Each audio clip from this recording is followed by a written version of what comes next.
up your YouTube, search for Stukeley Meadows, watch on your big screen. Or another device if you're at home. Get yourself comfy, this could take a while. What a happy scene. Something new every day for your long-term memory. This is so exciting, it is nearly time for a Stukeley assembly.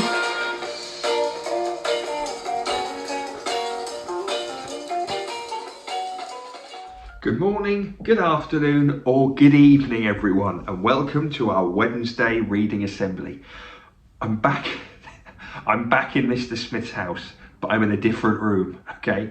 I'm going to try and do a different room every Wednesday. For each other we, every day we, to improve we, together we will. Every single Stukeley day we focus on. Our Stukeley motto is, our Stukeley curriculum is, our Stukeley plan for home learning is. 4 words that make the magic happen. Yes, they do. Okay, Mr. Smith doesn't know I'm here, so please don't tell him. When he sees this assembly, hopefully he won't recognise his spare room. Can I just say this is a spare room? It's absolutely massive. Okay, hi everyone, hope you had a good week so far. Year 6s, keep on going. You're doing a brilliant job with your assessments this week. Very quick author warm-up. Very quick author warm-up. I haven't got all my stuff around me. We're going to play a quick game called Dial Dickens or A Fact About Chickens. I'm now going to count to 3. When I get to 3, you're all going to tell me a fact about Charles Dickens. Try and tell me something that nobody else in the room will. Think of one, fact about Charles Dickens. Right, you're all going to say it at the same time. 1, 2, 3, go. Well done, somebody who said he wrote David Copperfield. I think I heard somebody say that. Okay, now I want a fact about Roald Dahl. Going to give you 3. After 3, tell me a fact about Roald Dahl. Might be books, might be his life, might be where he wrote, whatever he did. Whatever. Something about Roald Dahl. 1, 2, 3. Well done, the person that said he flew planes in the war. Well done, good memory. Right, last one now is, you need to give me a fact about chickens. Try and tell me something that nobody else knows. 1, 2, 3. Top work, everybody. Absolutely brilliant work. Right, okay. We've got the usual today. You've got the Mr. Watley story. You've got the next part of Mr. Gum. And we've got a brand new Cheer, Booze, Song or Silence. Yes, we have. It's a group of children. It's very exciting. Finishing up with birthdays and EDK. Gonna be great. See you there. Hello everybody, it's Mr. Watley again for another story. This week I've chosen a book called Dave, and it's by Sue Hendra. So it's written by Sue Hendra, and this is Dave on the front. He's a big cat, big ginger cat. Here he is. Dave was big and quite fantastic, and so were his dinners. That is a big dinner. After an enormous breakfast, Dave headed outside for a snooze in the sun. He pushed his head through the cat flap and placed one paw in front of the other, but he couldn't move. Dave was stuck. Hi there, sniggered a bug. You'll never guess what's happened to Dave, the bug whispered to the dog. He's stuck. The dog told the caterpillar. The caterpillar told the birds. The birds told the squirrels told the hedgehogs, and soon everyone in the garden knew. Oh no! How embarrassing! The animals got together and decided to help set Dave free. The dog thought he could scare him free. Woof! And Dave was scared. Ah! But he was also still stuck. The animals wondered if they could tempt Dave out with tasty treats. Yum, yum, yum, yum. But worms were definitely not Dave's idea of a tasty treat. They even tried to tickle Dave out. But it was no good. He was still stuck. Suddenly, the bug had a bright idea. Let's feed him beans. It was a strange plan, but Dave opened his mouth wide as the animals catapulted beans into it one after another. Dave liked this game a lot. Dave caught more beans, and more beans, and more beans, until Dave shook. The ground shook. Something very big was about to happen. 5, 4, 3, 2, 1. Blast off!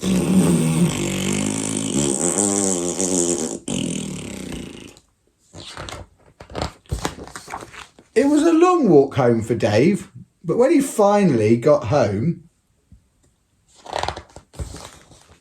boy was he hungry.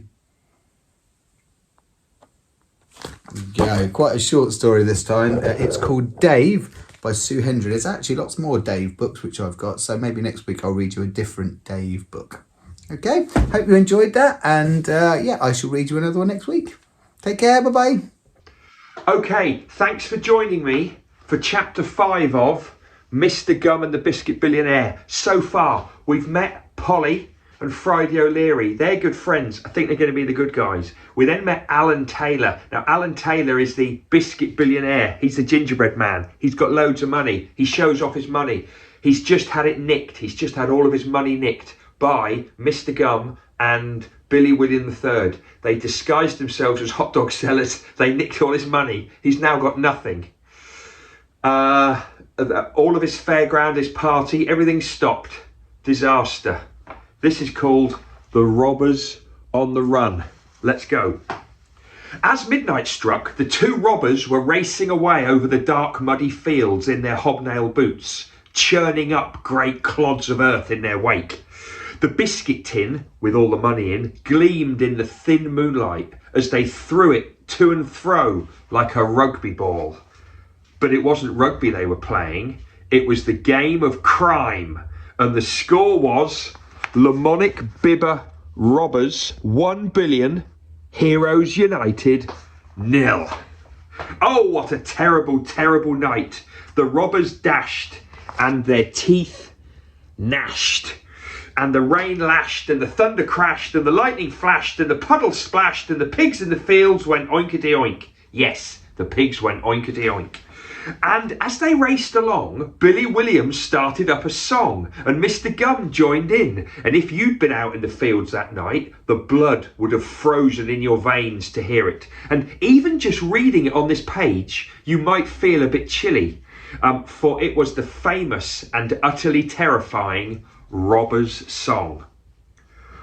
When the wind is high and the moon is low and the earth is full of dead men's bones, here we come creeping in darkness, creeping along. When rats and foxes are prowling around and the night closes in like a demon's claw, here we come into your house, creeping along. Wiggle, wiggle, wiggle, a wiggly woo. Bing bong tiddle and a yoo-hoo-hoo. Turn around and touch your toes. Rob, rob, robbing tonight. When despair comes knocking and there ain't no hope and the ghosts of the past are rattling their chains, here we come with a hobnail boots, creeping along. Rickety tick tick, a rickety tick tack, jingle tinkle pingle, well fancy that. Bing bong tiddle, a yoo-hoo-hoo, we're robbing tonight. Yeah! Thank you, I was quite impressed with that. Okay. Right, said Mr. Gum when the song was done. The lightning lit up his face horribly, so you would have sworn he was the devil himself. Or maybe the devil's equally bad brother, Geoffrey. It'll be light soon and everyone will spot us and catch us into prison, said Mr. Gum. We gotta get off to France. Oh, thought the alarm was going off. Sorry. We gotta get off to France. Don't worry about that, me old billionaire, replied Billy William, slobbering out of his mouth and getting out his mobile phone. I'm calling Monsieur Bellybutton right now. Ah, yes, smiled Mr. Gum. Bellybutton. The smelliest man alive. Many miles away, a dirty hand picked up the phone and a horrible stench wafted into the Lamonic Bibber night. Faint, but unmistakably disgusting. For you see, Monsieur Bellybutton was so stinky you could actually smell him all the way down the telephone line from Paris.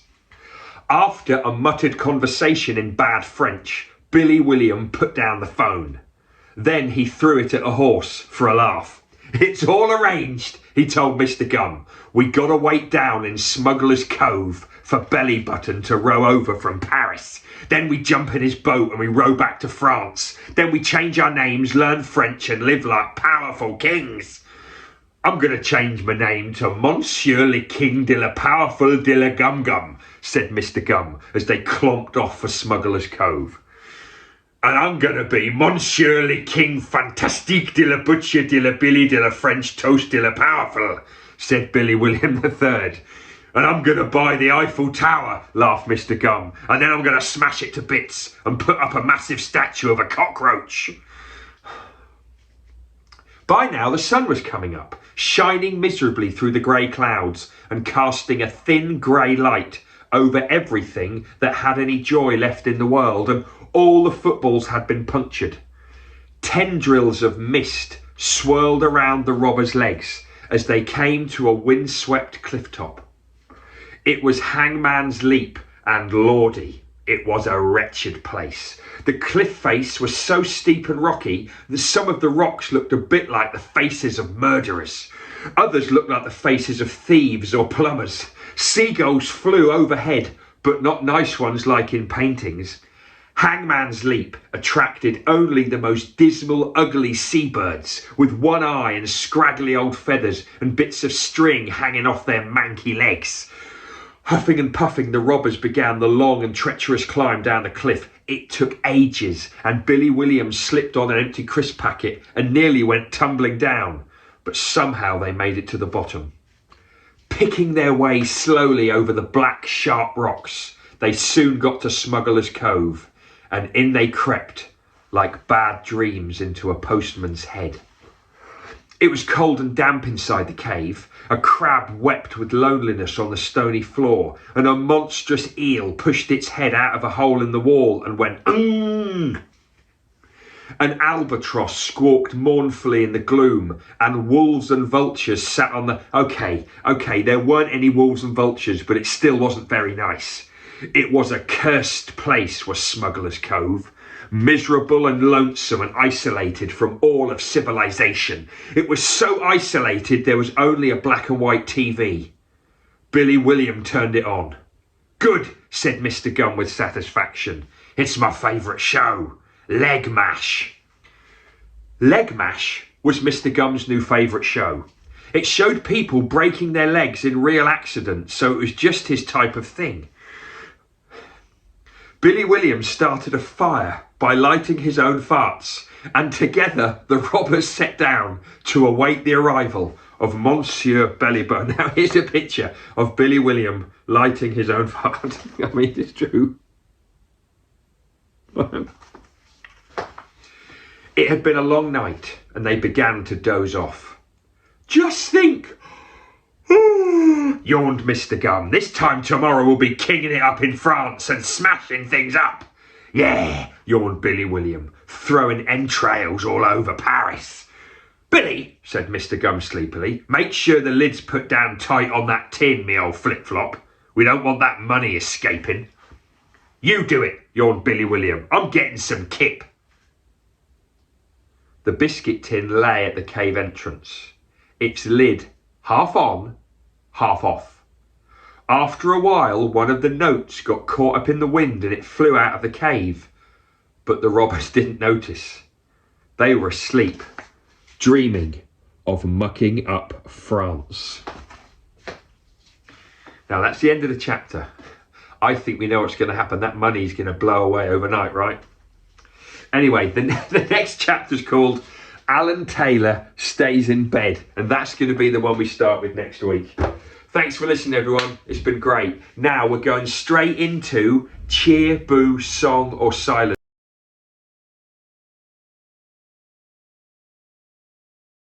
It's a good one this week. I think you're going to love it. It's a really, really good one. It's brand new. Here it is.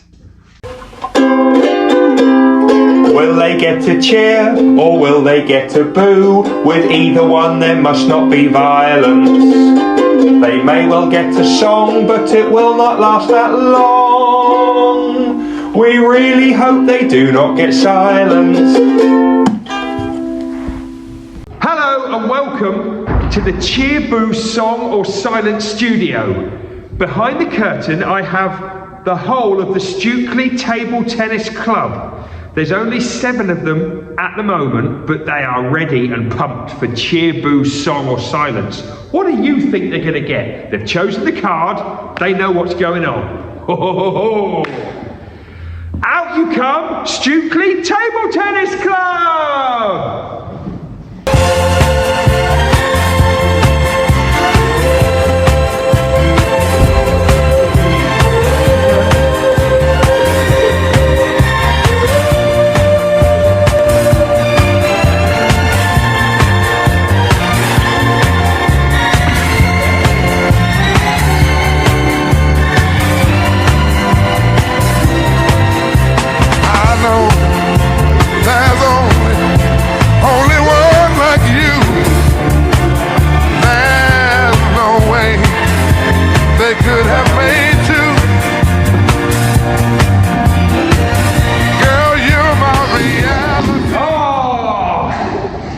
A song to lift our spirits, and we got it. See you next time for more Cheer, Boo, Song or Silence.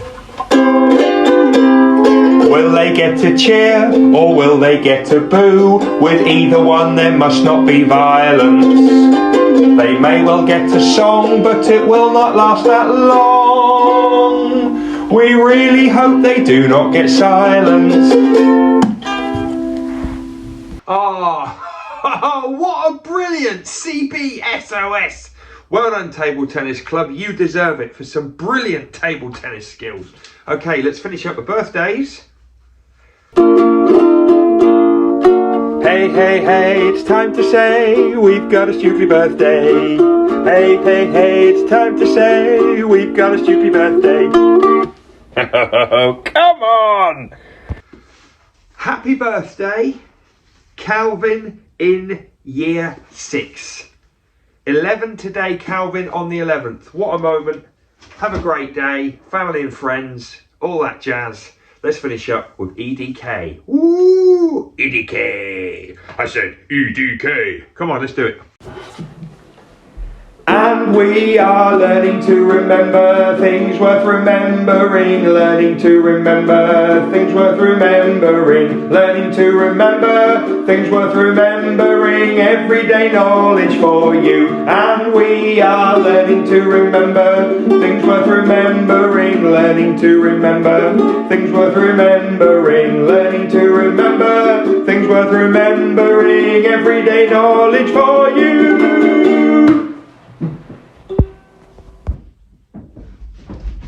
Okay, I'm in Mr. Smith's spare room. It's absolutely massive. In which year was the Great Fire of London? 1666. In which year did the Second World War end? 1945. In which year did the First World War begin? 1914. When was Guy Fawkes and the Gunpowder Plot going on? 1605. In which year did England men win the Football World Cup? 1966. What is the chemical symbol for titanium? Ti. Well done. What's the chemical symbol for phosphorus? Pi. P, well done. What's the chemical symbol for tin? Have we done tin? I'm not sure. Have we done tin?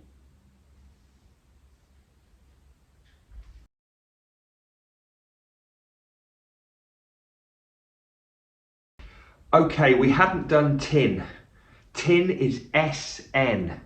SN. Remember that for next time we get the cards out. What's the chemical symbol for hydrogen?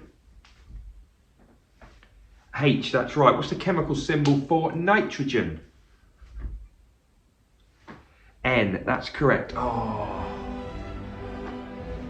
Composer? Sergei Prokofiev. Name of the tune? Dance of the Night. Well done. Oh.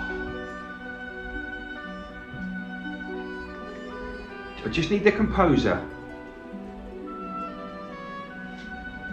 Tchaikovsky. That's right. Oh, look at this. There's some beautiful artwork in Mr. Smith's house, and this would genuinely work. I might actually get the original and hang it in the house as a thank you to Mr. Smith for letting me use his house. Name of the artist, name of the artwork. Pablo Picasso, Weeping Woman. Okay, last one. Name of the artist, name of the artwork.